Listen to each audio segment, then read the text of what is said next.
ಧರ್ಮಸ್ಥಳ ಹೆಣವುತ ಪ್ರಕರಣದಲ್ಲಿ ಬಾಯಿ ತೆರೆದು ಯಾರು ಎಡವಟ್ಟು ಮಾಡ್ಕೊಂಡ್ರು, ಮೌನವಾಗಿದ್ದುಕೊಂಡು ಯಾರು ಎಡವಟ್ಟು ಮಾಡ್ಕೊಂಡ್ರು ಎಲ್ಲವನ್ನು ಕೂಡ ಹೇಳ್ತೀವಿ.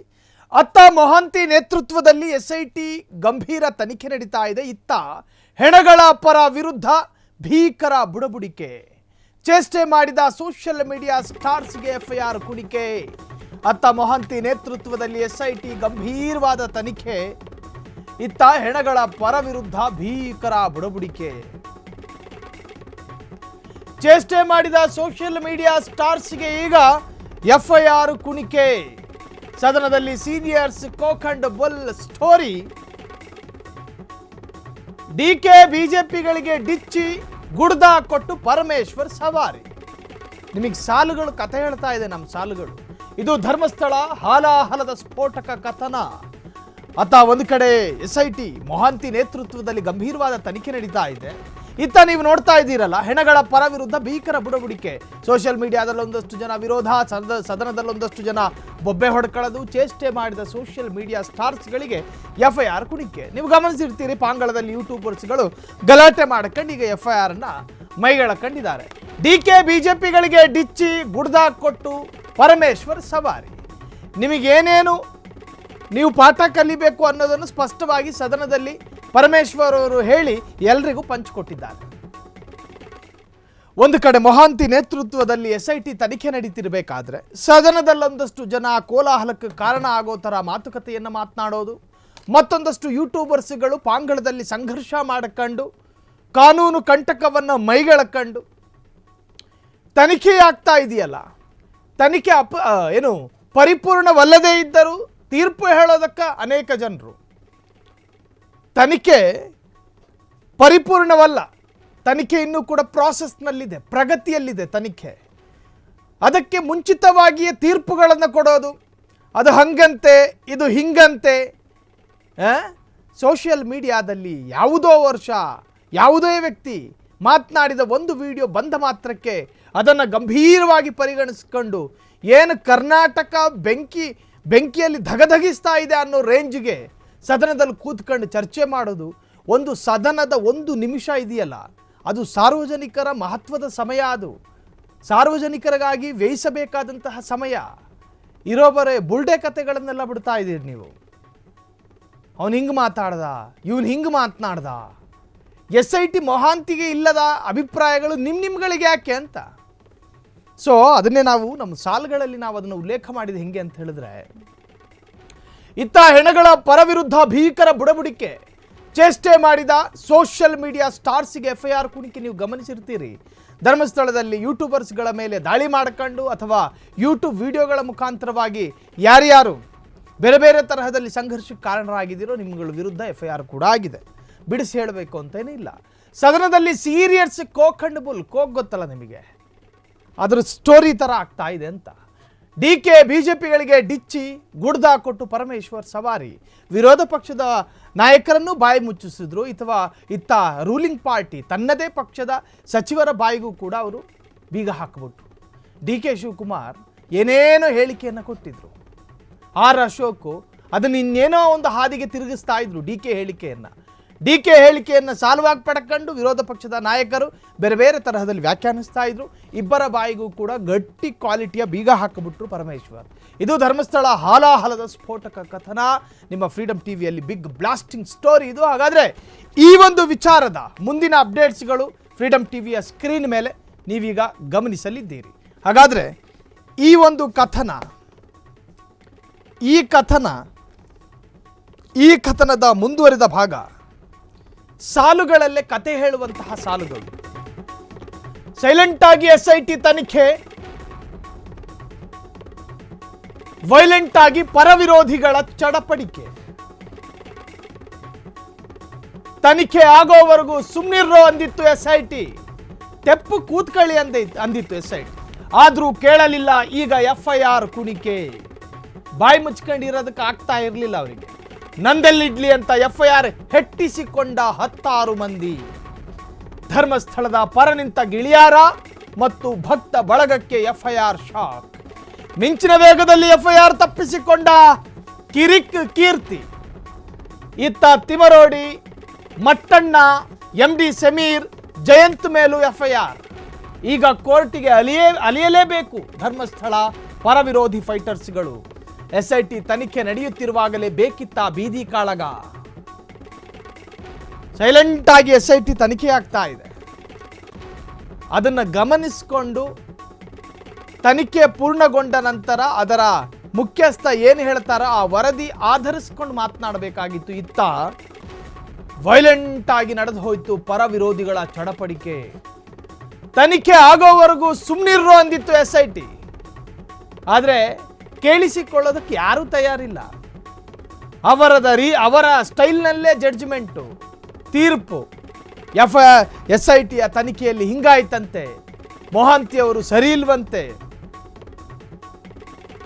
ಇಷ್ಟು ಸಾಕ್ಷಿ ಸಿಕ್ತಂತೆ, ಅಲ್ಲೊಂದು ಕೈಕಾಲು ಮೂಳೆ ಸಿಕ್ತಂತೆ, ಇಲ್ಲಿ ಬೆನ್ನು ಮೂಳೆ ಸಿಕ್ತಂತೆ. ನಮ್ಮ ಗ್ರಹಿಕೆಗೆ ತಕ್ಕಂತೆ ವ್ಯಾಖ್ಯಾನಗಳು. ಸರಿ ಅಲ್ವಲ್ಲ ಅದು? ಒಂದು ತನಿಖೆ ನಡೀತಿರ್ಬೇಕಾದ್ರೆ ಆ ತನಿಖೆಯ ದಿಕ್ಕನ್ನು ತಪ್ಪಿಸಬಾರ್ದು. ಆದರೂ ಕೇಳಲಿಲ್ಲ. SIT ತನಿಖೆ ಹೇಳ್ತು ಬಾಯಿ ಮುಚ್ಕೊಂಡು ಕೂತ್ಕೊಳ್ರೋ, SIT ತನಿಖೆ ಪೂರ್ಣಗೊಳ್ಳಲಿ ಅಂತ. ಆದರೂ ಕೇಳಿಸಿಕೊಳ್ಳದೆ ಈಗ FIR ಕುಣಿಕೆಯನ್ನು ಕುತ್ತಿಗೆಗೆ ಹಾಕ್ಕೊಂಡಿದ್ದಾರೆ. ನಂದಲ್ಲಿಡ್ಲಿ ಅಂತ FIR ಹೆಟ್ಟಿಸಿಕೊಂಡ 16 ಮಂದಿ ಧರ್ಮಸ್ಥಳದ. ಅದರಲ್ಲಿ ನಿಮಗೆ ಗೊತ್ತಿರ್ಬೋದು, ಕಿರಿಕೀರ್ತಿಯ ವಿರುದ್ಧವೂ ಕೂಡ ದೂರು ದಾಖಲಾಯಿತು. ವಸಂತ ಗಿಳಿಯಾರ ಆತನ ವಿರುದ್ಧವೂ ಕೇಸ್ ದಾಖಲಾಯಿತು. MD ಸಮೀರು ಆತನ ವಿರುದ್ಧವೂ FIR ಆಯಿತು. ಮಟ್ಟಣ್ಣನವರು ಆತನ ವಿರುದ್ಧವೂ ಕೂಡ ದೂರು ದಾಖಲಾಯಿತು.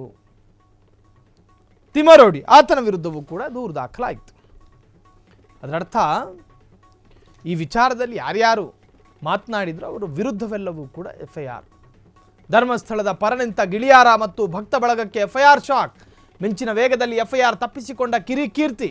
ಇತ್ತ ತಿಮರೋಡಿ, ಮಟ್ಟಣ್ಣ, MD ಸಮೀರ್, ಜಯಂತ್ ಮೇಲೂ ಕೂಡ FIR. ಈಗ ಕೋರ್ಟ್ ಅಲಿಯಲೇಬೇಕು ಧರ್ಮಸ್ಥಳ ಪರ ವಿರೋಧಿ ಫೈಟರ್ಸ್ಗಳು. SIT ತನಿಖೆ ನಡೆಯುತ್ತಿರುವಾಗಲೇ ಬೇಕಿತ್ತ ಬೀದಿ ಕಾಳಗ. ನಿಮ್ಮ ಫ್ರೀಡಮ್ ಟಿವಿಯಲ್ಲಿ ಬಿಗ್ ಬ್ಲಾಸ್ಟಿಂಗ್ ಸುದ್ದಿ ಇದು. ಹಾಗಾದರೆ ಈ ಒಂದು ಧರ್ಮಸ್ಥಳದ ವಿಚಾರದಲ್ಲಿ ಪ್ರಬುದ್ಧ ರಾಜಕಾರಣಿಗಳಿಂದಲೂ ಪರ ವಿರೋಧದ ಢಾಣ ಡಂಗೂರ. ಅಪ್ರಬುದ್ಧರಾಗಿ ರಸ್ತೆಯಲ್ಲಿ ನಿಂತು ಪರ ವಿರುದ್ಧದ ತೀರ್ಪುಗಳ ಸುರಿಮಳೆ. ತಮ್ಮದೇ ಸರ್ಕಾರದ ತನಿಖಾ ತಂಡಕ್ಕೆ ಗೋಲಿ ಹೊಡೆದ DK ಶಿವಕುಮಾರ್, ಲಕ್ಷ್ಮಿ ಹೆಬ್ಬಾಳ್ಕರ್. ಸದನದಲ್ಲಿ ಎಡಿಟಿಂಗ್ ವಿಡಿಯೋ ಬಿಟ್ಟು ಪೇಚಿಗೆ ಸಿಕ್ಕ ಸುರೇಶ್ ಕುಮಾರ್ ಬಳಗ. ಈ ಹಿರಿಯ ರಾಜಕಾರಣಿಗಳಿಂದಲೇ ಕಾಕ್ ಅಂಡ್ ಬುಲ್ ಸ್ಟೋರಿ. ಅತ್ತ ಸದನದಲ್ಲಿ ರಾಜಕಾರಣಿಗಳ ಹಸಿ ವದಂತಿಗಳ ರಣಕೇಕೆ. ವದಂತಿ ವೀರರಿಗೆ ಒಂದು ಡಿಚ್ಚಿ, 2 ಗುಡ್ದ ಕೊಟ್ಟ ಹೋಮ್ ಮಿನಿಸ್ಟರ್. ಪ್ರಬುದ್ಧ ರಾಜಕಾರಣಿಗಳಿಂದಲೂ ಪರ ವಿರೋಧದ ಢಾಣಾಡಂಗೂರ. ನೀವು ಸದನದಲ್ಲಿ ಗಮನಿಸಿರ್ತೀರಿ, ವಿಶ್ವನಾಥ್ ಎದ್ದು ನಿಂತು ಧರ್ಮಸ್ಥಳದ ಪರವಾಗಿ ಬ್ಯಾಟ್ ಬೀಸ್ತಾರೆ. ಸುರೇಶ್ ಕುಮಾರ್ ಎದ್ದು ನಿಂತು, ರಾಜಾಜಿನಗರದ ಶಾಸಕರು, ಮಾಜಿ ಸಚಿವರು, ಅವರು ಅವರದೇ ರೀತಿಯಲ್ಲಿ ಧರ್ಮಸ್ಥಳದ ಪರ ನಿಂತ್ಕೊಂಡು ಮಾತನಾಡ್ತಾರೆ. ಸರ್ಕಾರ ಆಗಿರಲಿ, ವಿರೋಧ ಪಕ್ಷ ಆಗಿರಲಿ, ಮಧ್ಯೆ ನಿಂತು ಮಾತನಾಡಬೇಕೇ ಹೊರತು ತನಿಖೆ ಜಾರಿಯಲ್ಲಿರಬೇಕಾದ್ರೆ ಒಂದು ಸೈಡಿಗೆ ವಾಲಿ ಮಾತನಾಡುವಂತಹದ್ದ. ಇದು ವಿರೋಧ ಪಕ್ಷದ ಕರ್ತವ್ಯವೂ ಅಲ್ಲ, ಸರ್ಕಾರದ ಕರ್ತವ್ಯವೂ ಅಲ್ಲ. ಯಾರ ಪರ ನಿಲ್ಲಬೇಕು, ತನಿಖೆ ಪೂರ್ಣಗೊಂಡ ನಂತರ ನಿಲ್ಲಬೇಕೇ ಹೊರತಾಗಿ ತನಿಖೆ ಜಾರಿಯಲ್ಲಿದೆ, ತನಿಖೆ ನಡೀತಾ ಇದೆ, ತನಿಖೆ ನಡೆಯುತ್ತಿರುವಾಗಲೇ ಇಲ್ಲಿ ತೀರ್ಪು ಸದನದಲ್ಲಿ ತೀರ್ಪು ಕೊಡೋದಕ್ಕೆ ಯಕಶ್ಚಿತ್ ಶಾಸಕರ ನೀವ್ಯಾರು? ಯಕಶ್ಚಿತ್ ಸಚಿವರುಗಳೇ ನೀವ್ಯಾರು? ತನಿಖೆ ನಡೀತಿದೆ, ತನಿಖೆಯ ಮುಖ್ಯಸ್ಥ ಪ್ರಣವ್ ಮೊಹಾಂತಿ ಹೇಳಬೇಕು ಏನಾಗಿದೆ ಏನಾಗಿಲ್ಲ ಅಂತ. ಸದನದಲ್ಲಿ ಇಸ್ತ್ರಿ ಹಾಕ್ಕೊಂಡಿರೋ ಶರ್ಟ್ ಹಾಕಿಕೊಂಡ ಮಾತ್ರಕ್ಕೆ ಎದ್ದು ನಿಂತು ಏನು ಬೇಕಾದರೂ ಹೇಳೋದ ಸುರೇಶ್ ಕುಮಾರ್ ಅವರೇ? ಏನು ಬೇಕಾದರೂ ಮಾತನಾಡೋದ ವಿಶ್ವನಾಥ್ ಅವರೇ? ಏನು ಬೇಕಾದರೂ ಮಾತನಾಡೋದ DK ಶಿವಕುಮಾರ್ ಅವರೇ? ಏನು ಬೇಕಾದರೂ ಮಾತನಾಡಬಹುದಾ ಶ್ರೀಮತಿ ಲಕ್ಷ್ಮಿ ಹೆಬ್ಬಾಳ್ಕರ್ ಅವರೇ? ನಿಮ್ಮ ನಿಲುವುಗಳನ್ನು ಪ್ರದರ್ಶನ ಮಾಡೋದಕ್ಕಲ್ಲ ನಿಮ್ಮನ್ನ ಕೈಗೆ ಅಧಿಕಾರ ಕೊಟ್ಟು ನಿಮ್ಮನ್ನ ವಿನ್ ಮಾಡಿಸಿ ವಿಧಾನಸೌಧಕ್ಕೆ ಕಳಿಸಿರೋದು. ನಿಮ್ಮ ವರ್ಷನೇನು, ನಿಮ್ಮ ನಿಲುವೇನು, ನಿಮ್ಮ ಸ್ಟ್ಯಾಂಡ್ ಏನು? ಬದನೆಕಾಯಿ. ನಿಮ್ಮ ನಿಲುವುಗಳನ್ನು ಬಹಿರಂಗವಾಗಿ ಪ್ರಸ್ತುತಪಡಿಸೋದಕ್ಕಲ್ಲ ನಿಮಗೆ ಓಟ್ ಹಾಕಿ ವಿಧಾನಸೌಧಕ್ಕೆ ಕಳಿಸಿರೋದು. ತನಿಖೆ ಆಗುತ್ತಿರುವಾಗ ತನಿಖೆಗೆ ಸಹಕಾರ ಕೊಡಬೇಕೇ ಹೊರತಾಗಿ ಉಪದ್ರವಕಾರಿಯಾಗಿ ಸ್ಟೇಟ್ಮೆಂಟ್ ಕೊಡಬಾರದು. ಇತ್ತ ಧರ್ಮಸ್ಥಳ ವಿಚಾರದಲ್ಲಿ ಕರಾವಳಿ ನಾಯಕರ ಬಡಗತ್ತಿಟ್ಟು. ಮೊದಲು ಜನಾರ್ದನ ಪೂಜಾರಿ ಧರ್ಮಸ್ಥಳದ ಪರ ತಾಳಮದ್ದಳೆ ಏರಿದ ಸ್ವರದಲ್ಲಿ ಹೆಗಡೆ ಪರ ಹಿರಿ ಪೂಜಾರಿ ಗಾನ ಭಜಾನ. ಮೊನ್ನೆ ಹೇಳಿದ್ರಲ್ಲ ಪೂಜಾರಿ ಶಾಗೆ ಪತ್ರ ಬರೆದು ಇಡಿಯನ್ನ ಎಳೆದು ತಂದ ಕೋಠಾ ಶ್ರೀನಿವಾಸ್ ಪೂಜಾರಿ. ಧರ್ಮಸ್ಥಳದ ಮಹಜರಿಗೆ ಅವಕಾಶ ಕೊಡಲ್ಲ ಎಂದ ಅಭಯ ಚಂದ್ರ ಜೈನು. ನೋಡಬೇಕಿತ್ತು. ಒಟ್ಟಾರೆಯಾಗಿ ಪರ ವಿರೋಧಿಗಳ ಒಟ್ರಾಸಿ ಹಂಗಾಮ. ಬಿಜೆಪಿಗರು ಮತ್ತು ಡಿಕೆಗಳಿಗೆ ಪಾಠ ಹೇಳಿದ ಪರಮೇಶ್ವರ್. ಇದನ್ನೆಲ್ಲ ಗಮನಿಸ್ತಾ ಇತ್ತು ಆ ಮಹಾಮನುಷ್ಯ, ತುಮಕೂರಿನ ಮನುಷ್ಯ, ರಾಜ್ಯದ ಗೃಹ ಸಚಿವ. ಫ್ರೀಡಂ ಟಿವಿ ಕಳಕಳಿಯಿಂದ ನಿಮ್ ಕೈ ಮುಕ್ಕೊಂಡು ಕೇಳ್ಕೊತಾ ಇದ್ದೀವಿ. ತನಿಖೆ ಆಗ್ತಾ ಇದೆ, ಸುಮ್ನಿರ್ರಯ್ಯ. ತನಿಖೆ ಆಗ್ತಾ ಇದೆ, ಸುಮ್ಮನಿದ್ದು ಬಿಡಿ. ನಿಮಗೆ ಹೀರೋ ಆಗಬೇಕು ಅಂತ ಮನಸ್ಸಿದ್ರೆ ನಿಮ್ಮ ಕ್ಷೇತ್ರದ ಪರ ಬ್ಯಾಟ್ ಬೀಸಿ, ಅಭಿವೃದ್ಧಿಯ ಬಗ್ಗೆ ಮಾತನಾಡಿ. ನಂದೆಲ್ಲಿಡ್ಲಿ ಖಟ್ಟರ್ ಹಿಂದುತ್ವವಾದವನ್ನು ಪ್ರದರ್ಶನಕ್ಕೆ ಇಡೋದಕ್ಕೆ ಹೋಗಬೇಡಿ. ಮಂಜುನಾಥನನ್ನ ನೆನೆದು ಮಂಜುನಾಥನಿಗೋಸ್ಕರ ಆದ್ರೂ ತೆಪ್ಪು ಕೂತ್ಕೊಳ್ಳಿ ಒಂದಷ್ಟು ದಿನ. ನಿಮ್ಮ ಸ್ಟ್ಯಾಂಡ್ಗಳನ್ನು ಬಸ್ ಸ್ಟ್ಯಾಂಡ್ನಲ್ಲಿ ಬಿಡಿ ಒಂದು ಸ್ವಲ್ಪ ದಿನ, ಸೆಷನ್ನಲ್ಲಿ ಬೇಡ. ಜಿ ಪರಮೇಶ್ವರ್ ಅವರು ತನ್ನ ರಾಜಕಾರಣದ ಪ್ರಯಾಣದ ಉದ್ದಕ್ಕೂ ಕೂಡ ಬರೀ ಆರೋಪಗಳನ್ನು ಹೊತ್ಕೊಂಡಿರೋ ಮನುಷ್ಯ. ಪಾಪ ಪ್ರಾಯೋಗಿಕವಾಗಿ ಯಾವ ಭ್ರಷ್ಟಾಚಾರದಲ್ಲೂ ಕೂಡ ಹೆಸರು ಮಾಡದಂತಹ ಜಿ ಪರಮೇಶ್ವರ್ ಅನೇಕ ತನ್ನ ರಾಜಕಾರಣದ ನಿರ್ಧಾರಗಳಿಂದ ವಿರೋಧಿಗಳನ್ನು ಹುಟ್ಟುಹಾಕ್ಕೊಂಡ್ರು. ಒಂದು ಸಮುದಾಯದ ನಾಯಕ ಇವತ್ತು. ಯಾವ ಸಮುದಾಯ? ಐತಿಹಾಸಿಕವಾಗಿ ಪ್ರಶ್ನಾರ್ಥಕವಾಗಿರುವ ಸಮುದಾಯ. ಆ ಸಮುದಾಯದ ನಾಯಕನೊಬ್ಬ ತನ್ನ ಪ್ರಬುದ್ಧ ನಿರ್ಧಾರ ಮತ್ತು ರೂಲಿಂಗ್ ಪಾರ್ಟಿಯ ಬಾಯಿಗೂ ಕೂಡ ಬೀಗ ಹಾಕಿದ್ರು. ಅಪೋಸಿಷನ್ ಲೀಡರ್ಗಳ ಬಾಯಿಗೂ ಕೂಡ ಬೀಗ ಹಾಕಿದ್ರು. ನೀವಿಬ್ಬರು ಹೇಳ್ತಿರೋದು ಸರಿಯಲ್ಲ, ನೀವಿಬ್ಬರು ಅರಿತಿರಬೇಕಾದ ಅನೇಕ ಅಂಶಗಳಿದ್ದಾವೆ. ನಾನು ಗೃಹ ಸಚಿವನಾಗಿರುವವರೆಗೂ ಕೂಡ ಸಂವಿಧಾನವನ್ನು ಬಿಟ್ಟು ಹೋಗೋದಿಲ್ಲ. ಕಾನೂನಿನ ಚೌಕಟ್ಟಿನ ಒಳಗೆ ನಿಂತುಕೊಂಡು ನ್ಯಾಯ ಒದಗಿಸುವ ಪ್ರಯತ್ನ ಮಾಡ್ತೀನಿ. ಕಾಂಗ್ರೆಸ್ ಪಕ್ಷದಲ್ಲೇ ನಿಂತುಕೊಂಡು ಉಪಮುಖ್ಯಮಂತ್ರಿ ಡಿಕೆ ಹೇಳ್ತಾರೆ ಧರ್ಮಸ್ಥಳದ ವಿರುದ್ಧ ಷಡ್ಯಂತ್ರ ಆಗ್ತಾ ಇದೆ ಅಂತ ಹೇಳಿ. ವಿರೋಧ ಪಕ್ಷದ ಸ್ಥಾನದಲ್ಲಿ ನಿಂತ್ಕೊಂಡು ಆರ್ ಅಶೋಕ್ ಹೇಳ್ತಾರೆ ಧರ್ಮಸ್ಥಳದ ವಿರುದ್ಧ ಷಡ್ಯಂತ್ರ ಆಗ್ತಾ ಇದೆ ಅಂತ. ತನ್ನದೇ ಪಕ್ಷದ SIT ರಚನೆಯ ವಿರುದ್ಧವೇ ಡಿಕೆ ಶಿವಕುಮಾರ್ ಮಾತನಾಡ್ತಾರೆ.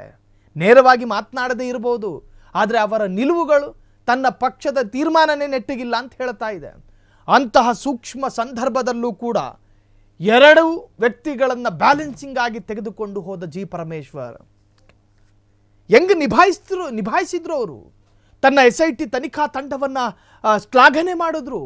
ಆ ತನಿಖಾ ತಂಡದ ಅಧಿಕಾರಿಗಳನ್ನು ಪ್ರಶಂಸೆ ಮಾಡಿದ್ರು. ಅವರಿಗೆ ಹುರಿದುಂಬಿಸುವಂಥ ಪ್ರಯತ್ನಗಳಾಯಿತು. ತೋಡಿದ ಗುಂಡಿಗಳು ವ್ಯರ್ಥ ಆಗೋದಿಲ್ಲ.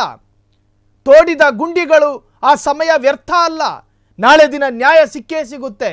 ಅದು ಧರ್ಮಸ್ಥಳ ಪರವಾಗಿ ಬರುತ್ತೋ ಅಥವಾ ಧರ್ಮಸ್ಥಳದ ವಿರುದ್ಧವಾಗಿ ಬರುತ್ತೋ ವಿ ಡೋಂಟ್ ನೋ. ಬಟ್ ನಾಳೆ ಅನ್ನೋದು ಬರುತ್ತೆ. ಆ ನಾಳೆಯಲ್ಲಿ ನ್ಯಾಯ ಅನ್ನೋದು ಇದ್ದೇ ಇರುತ್ತೆ. ಆ ನ್ಯಾಯಕ್ಕೆ SIT ಅಧಿಕಾರಿಗಳು ರಾತ್ರಿ ಹಗಲು ಶ್ರಮ ವಹಿಸ್ತಾ ಇದ್ದಾರೆ. ನಿಮ್ಮ ಅಪಹಾಸ್ಯಗಳು, ನಿಮ್ಮ ಮೂದಲಿಸುವಿಕೆ, ನಿಮ್ಮ ಟೀಕೆಗಳು ಇವೆಲ್ಲವೂ ಕೂಡ ರಾಜಕಾರಣ. ಇದನ್ನು ಕೇಳಿಸ್ಕೊಂಡ DK ಏನು ಹೇಳ್ತಾರೆ ಗೊತ್ತಾ? ಕೊನೆಯದಾಗಿ, ರಾಜಕಾರಣದಲ್ಲಿ ಧರ್ಮ ಇರಲಿ, ಆದರೆ ಧರ್ಮದ ಒಳಗೆ ರಾಜಕಾರಣ ಬೇಡ. ಯಾವಾಗ ಹೇಳಿದ್ದವರು? ಜಿ ಪರಮೇಶ್ವರ್ ಈ ನೀತಿ ಪಾಠಗಳನ್ನು ಬೋಧಿಸಿದ ನಂತರ, ಈ ನೀತಿ ಪಾಠಗಳನ್ನು ಪಠಿಸಿದ ನಂತರ ಹೇಳಿದ್ದು DK ಶಿವಕುಮಾರ್.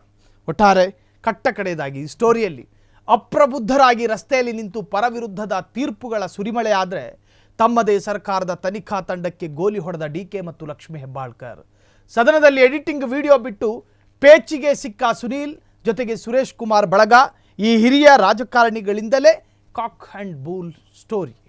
ಅತ್ತ ಸದನದಲ್ಲಿ ರಾಜಕಾರಣಿಗಳ ಹಸಿ ವದಂತಿಗಳ ರಣಕೆಕ್ಕೆಯಾದರೆ ವದಂತಿ ವೀರರಿಗೆ ಒಂದು ಡಿಚ್ಚಿ ಎರಡು ಗುಡ್ದ ಕೊಟ್ಟ ಹೋಮ್ ಮಿನಿಸ್ಟರ್.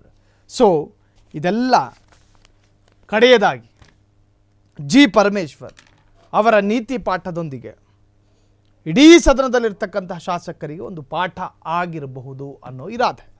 ಕ್ಷಣ ಕ್ಷಣದ ಸುದ್ದಿಗಳಿಗಾಗಿ ಫ್ರೀಡಂ ಟಿವಿ ಸಬ್ಸ್ಕ್ರೈಬ್ ಮಾಡಿ, ಲೈಕ್ ಮಾಡಿ ಹಾಗೂ ಫಾಲೋ ಮಾಡಿ. ಹೊಸ ಸುದ್ದಿಗಳ ನೋಟಿಫಿಕೇಶನ್ಗಾಗಿ ಬೆಲ್ ಐಕಾನ್ ಮೇಲೆ ಕ್ಲಿಕ್ ಮಾಡಿ.